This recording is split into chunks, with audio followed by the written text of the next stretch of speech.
Hello friends, आज हम लोग क्लास 10th की एनसीईआरटी स्टार्ट कर रहे हैं। ठीक है, पहला अध्याय है आपका संसाधन एवं विकास दोस्तों। ठीक है, चलिए, क्या आप उन वस्तुओं का नाम बता सकते हैं जो गांव और शहरों में हमारे जीवन को आराम पहुंचाते हैं। ऐसी वस्तुओं की एक सूची तैयार करें और इनको बनाने में प्रयोग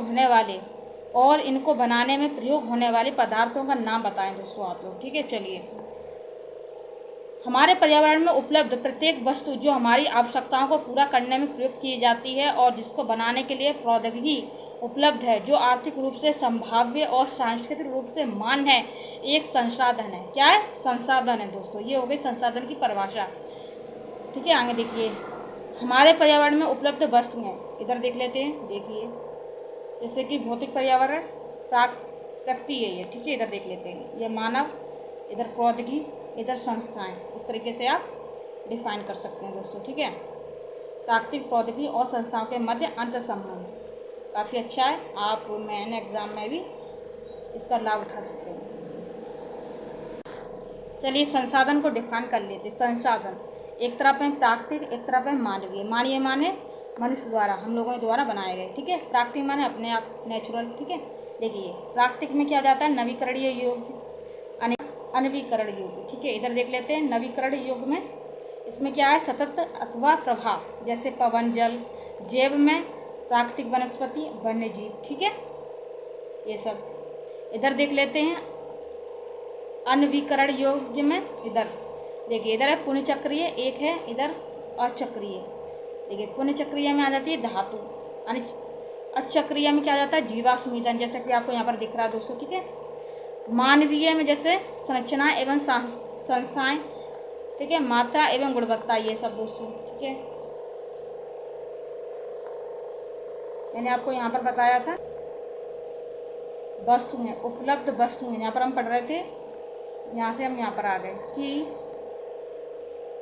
कि रूपांतरण प्रक्रिया प्रकृति, प्रौद्योगिकी और संस्थाओं के पारस्परिक क्रियात्मक संबंध में निहित है। मानव प्रौद्योगिकी द्वारा प्रकृति के साथ क्रिया करते हैं और अपने आर्थिक विकास की गति को तेज करने के लिए संस्थाओं का निर्माण करते हैं। क्या आप भी अन्य वस्तुओं से लोगों की तरह संसाधन को प्राकृतिक उपहार समझते हैं? ऐसा नहीं है। संसाधन मानवीय क्रियाओं का परिणाम है। मानव स्वयं संसाधन का महत्वपूर्ण हिस्सा है। वे पर्यावरण में पाए जाने वाले पदार्थों को संसाधन में परिवर्तित करते हैं तथा उन्हें प्रयोग करते हैं। इन संसाधनों का वर्गीकरण निम्न प्रकार से किया जा सकता है। चलिए देख लेते हैं दोस्तों। उत्पत्ति के आधार पर जैव और अजैव, समाप्यता के आधार पर नवीकरण योग्य और अनवीकरण योग्य, स्वामित्व के आधार पर व्यक्तिगत और सामुदायिक, राष्ट्रीय और अंतर्राष्ट्रीय। ठीक है, दर और विकास के स्तर के आधार पर संभावी, विकसित, भंडार और संचित कोष। इस तरीके से आप समझ सकते हैं दोस्तों। संभावी, विकसित, भंडार और संचित कोष। संसाधनों का विकास देख लेते हैं। देखिए, संसाधन जिस प्रकार मनुष्य के जीवन यापन के लिए अति आवश्यक है, उसी प्रकार जीवन की गुणवत्ता बनाए रखने के लिए भी महत्वपूर्ण है। ऐसा विश्वास किया जाता है कि संसाधन प्रकृति की देन है। परिणाम स्वरूप मानव ने इसका अंधाधुंध उपयोग किया, जिससे निम्नलिखित मुख्य समस्या पैदा हो गई हैं। कौन कौन सी हो गई हैं? देखिए, कुछ व्यक्तियों के लालचवश संसाधनों का हास संसाधन समाज के कुछ ही लोगों के हाथ में आ गए, जिससे समाज जो हिस्सों संसाधन संपन्न एवं संसाधनहीन अर्थात अमीर और गरीब में बट गया दोस्तों। संसाधनों के अंधाधुंध शोषण से वैश्विक पारिस्थितिक संकट पैदा हो गया, जैसे भूमंडलीय तापन, ओजोन परत अवक्षय, पर्यावरण प्रदूषण और भूमि निम्नीकरण आदि दोस्तों। ठीक है, क्रियाकलाप इधर देख लेते हैं। देखिए, कल्पना करें कि तेल संसाधन खत्म होने पर इनका हमारी जीवन शैली पर क्या प्रभाव पड़ेगा। इधर देख लेते हैं। घरेलू और कृषि संबंधित अवशिष्ट को पुनः चक्रण करने के बारे में लोगों के विचार जानने के लिए अपने मोहल्ले अथवा गांव में एक सर्वेक्षण करें। लोगों से प्रश्न पूछें, कोई भी आपके दोस्त फ्रेंड हो उनसे पूछ लें। ठीक है, उनके द्वारा उपयोग में लाए जाने वाले संसाधन के बारे में क्या सोचते हैं वे, अवशिष्ट और उसके उपयोग के बारे में उनका क्या विचार है। अपने परिणामों का समुचित चित्र तैयार करें दोस्तों।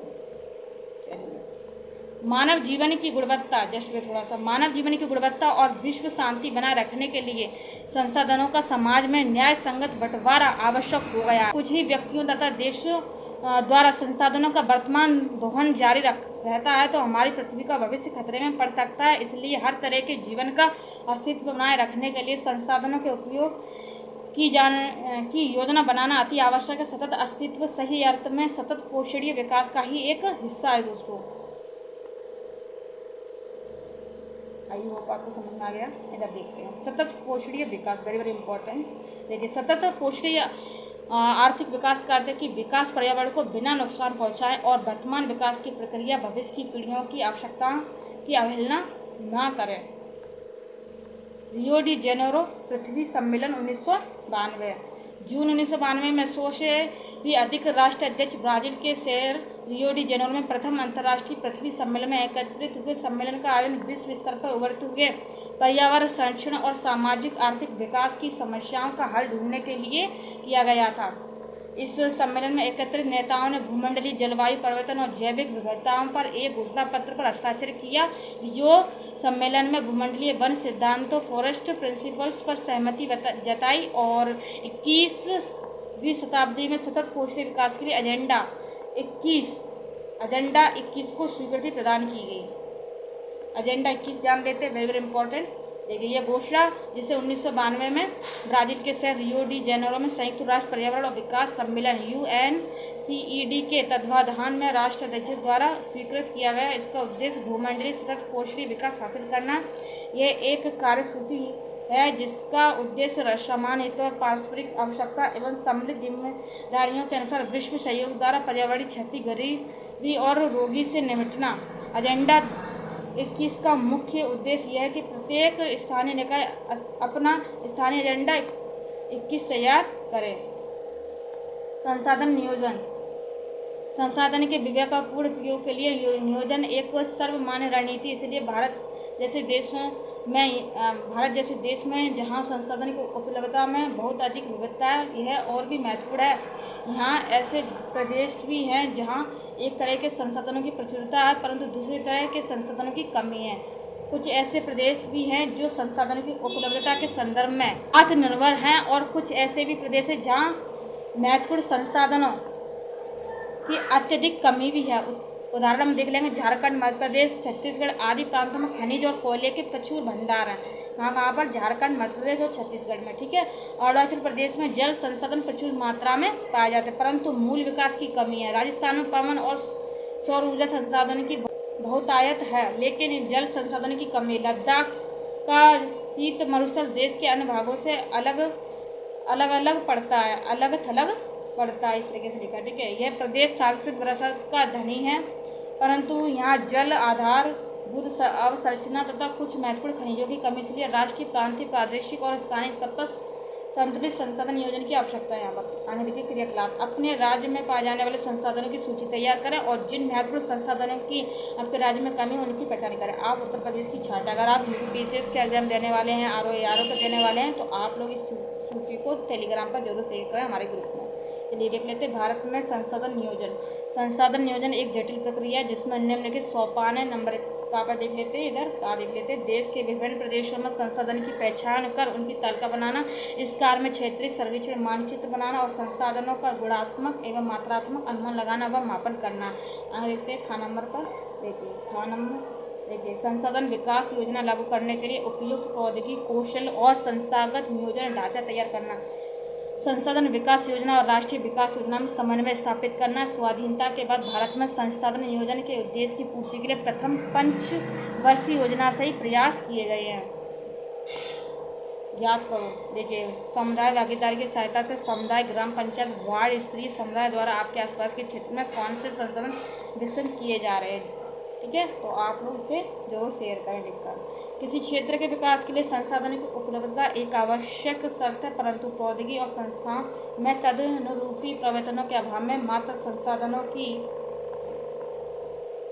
उपलब्धता से ही विकास संभव नहीं है। देश में बहुत से क्षेत्र जो संसाधन समृद्ध होते हुए भी आर्थिक रूप से पिछड़े प्रदेश भी गिनती में आते। इसके विपरीत कुछ ऐसे प्रदेश भी जो संसाधनों की कमी होते हुए भी आर्थिक रूप से विकसित है।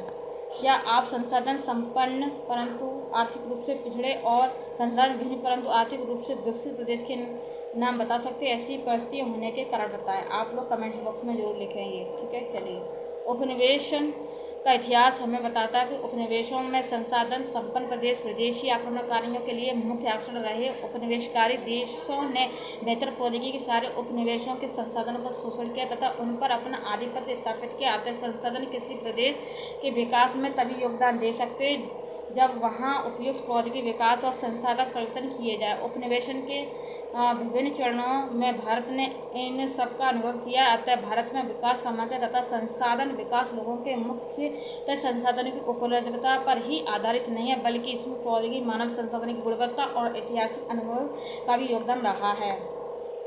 संसाधनों का संरक्षण देख लेते हैं। संसाधन किसी भी तरह के विकास में महत्वपूर्ण भूमिका निभाते हैं, परंतु संसाधन का अविवेकहीन उपयोग और अति उपयोग के कारण कई सामाजिक, आर्थिक, पर्यावरणीय समस्या पैदा हो सकती है। इन समस्याओं से बचाव के लिए विभिन्न स्तरों पर संसाधनों का संरक्षण आवश्यक। भूतकाल से ही संसाधनों का संरक्षण बहुत से नेताओं और चिंतकों के लिए चिंता का विषय रहा है। उदाहरण हम यहाँ पर देख लेते हैं, गांधी जी ने संसाधनों के संरक्षण पर अपनी चिंता इन शब्दों में व्यक्त की है। चलिए देख लेते हैं।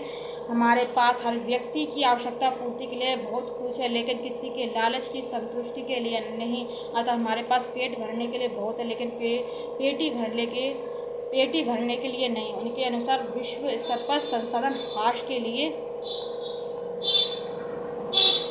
लालची और स्वार्थी व्यक्ति तथा आधुनिक प्रौद्योगिकी की शोषणात्मक प्रगति जिम्मेदार है। वे अत्यधिक उत्पादन के विरुद्ध थे और इसके स्थान पर अधिक बड़े जन समुदाय द्वारा उत्पादन के पक्षधर थे दोस्तों। ठीक है, जैसे कि यहाँ पर गोला बनाए दोस्तों, ठीक है, सर्कल। तो भू आकृतियों के अंतर्गत क्षेत्र, मैदान, पर्वत, पठार। ठीक है, तो सबसे ज़्यादा आपको यहाँ पर दोस्तों मैदान दिख रहा है। ठीक है, ब्लू वाले में मैदान दिख रहा है एंड आपको दिख ही रहा है 43% यहाँ पर है। और ठीक है, येलो पठार है, तो यहाँ पर 27 और यहाँ पर ये 13 ये हो गया। तो दोस्तों आपको यहाँ पर सबसे ज़्यादा मैदान, ठीक है, 43 और पठार 27 और पर्वत हो गए दोस्तों 30। तो ये आप बना सकते हैं दोस्तों, काम आएगा आपका, ये डाटा सही डाटा है। ठीक है,